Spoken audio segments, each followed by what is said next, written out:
Hey gang, hope you guys are doing well. Unfortunately, SDSU is already out of the NCAA tournament, so hopefully you weren't betting on them to make it any farther because they're not that good. But I have a few things I want to share with you moving into this baptism weekend. I hope you guys are excited. We have over 80 people set to get baptized this weekend at both locations.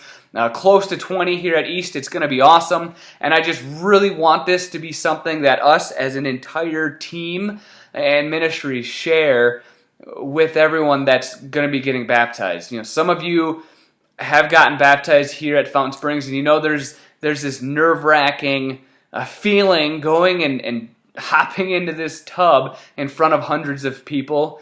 Some of you have people on your teams that are getting baptized this weekend, and I just want you to, whether you've been in that situation or you know someone who's in that situation, I want you to be there to just be the biggest support, because we're so proud of people stepping up and making the decision to get baptized, and we're so happy that they're letting us be a part of it. That's huge. That's a big deal to us, and we want to honor that and celebrate that with them.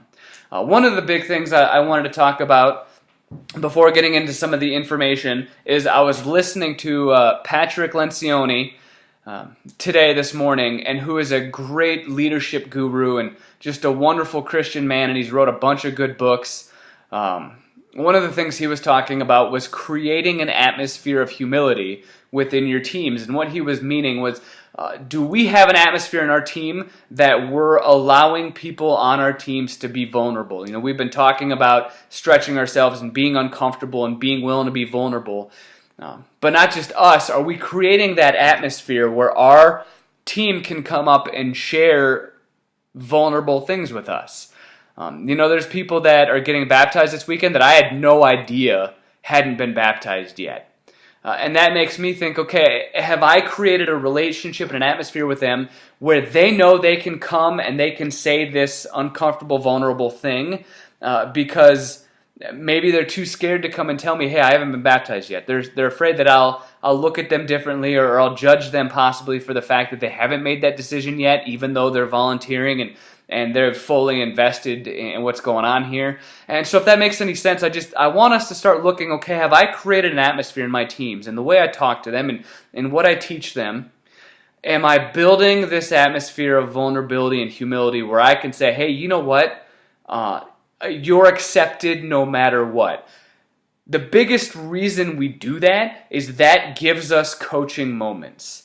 When I had a conversation with one of the volunteers the other day who was telling me, something they're just really struggling with, I wanted them to know that I accept them no matter what.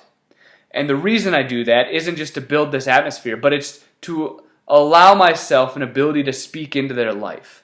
And so that's the big goal. If we want to continue to build disciples and help people become better disciples, we need to create this atmosphere of humility and vulnerability, letting them know, hey, it's okay that we failed at things. It's okay that we struggle at things because we accept you.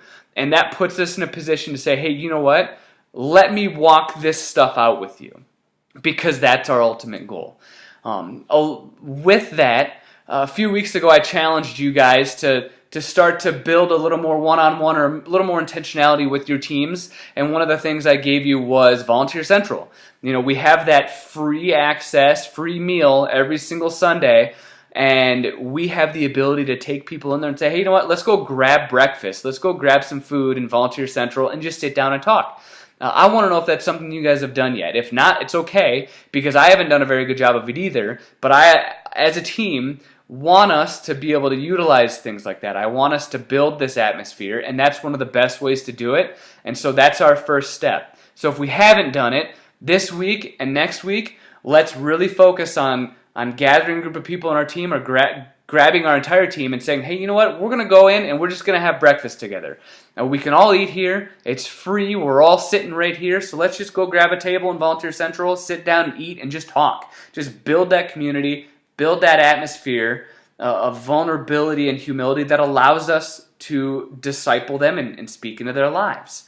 I think we have been doing just an awesome job of building those communities, and you can really see it in the conversations we're having even within our own teams. There's a lot of trust that's being developed, which is incredible, but we just want to continue to work to position ourselves to help them become better disciples.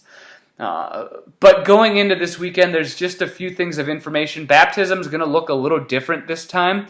And so for ushering, if you are willing to have an usher, that back right door, the single door in the auditorium, I would like an usher sitting over there ready to open the door, because when Todd tells everyone if you want to go get baptized, he's going to tell them to go out that door.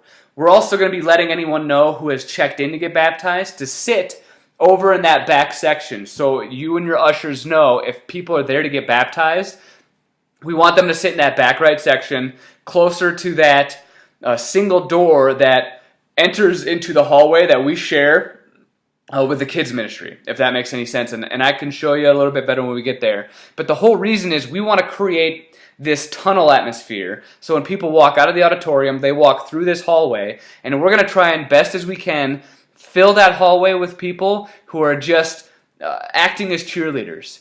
Basically, if you've ever been to West, when they walk through the hallway, there's pictures of baptisms going on, and it's just a really cool atmosphere. It's like you're walking in a tunnel to a sporting event. And it just builds this excitement, and we want to build that excitement there. And so it's something we're going to try that's new. And so if we could have our ushering team know, hey, if you're getting baptized, go sit in that section. If we could have an usher placed over there, that way they can open the door for people, that way they can let them know, hey, that's the door you're going to go out. We'll have another volunteer on the other side. But then I want you guys to let your teams know, and I'll explain a little bit better on Sunday. Let them know, hey, if you want to be a part of this moment, please do. I know there's a few people on our teams who have recently been baptized, and I've talked to a few of them, but let them know, hey, we want as many people out in this hallway and out in the lobby as possible during these baptisms, because we want it to be a big celebration. Again, sometimes it's nerve-wracking, because you go and it's just kind of weird, or it's kind of awkward and uncomfortable. Well, we just want to show them how much we love them and this choice that they're making by being out there cheering them on. It's something new we're going to be doing, so just let your teams know, hey, come be a part of this. But baptism is the biggest thing that's going on. Obviously, we still have signups for Easter. We have Saturday services coming up, but this weekend, I want you guys to pump your teams up about baptism. It's huge. It is just this incredible moment, again, that we get to share with people as they have made this decision that I want to take my faith public, and we want to, as best we can, celebrate that. So I'm excited. I hope you guys are excited. I love you guys. Too bad the Jacks lost, but we'll see you this weekend.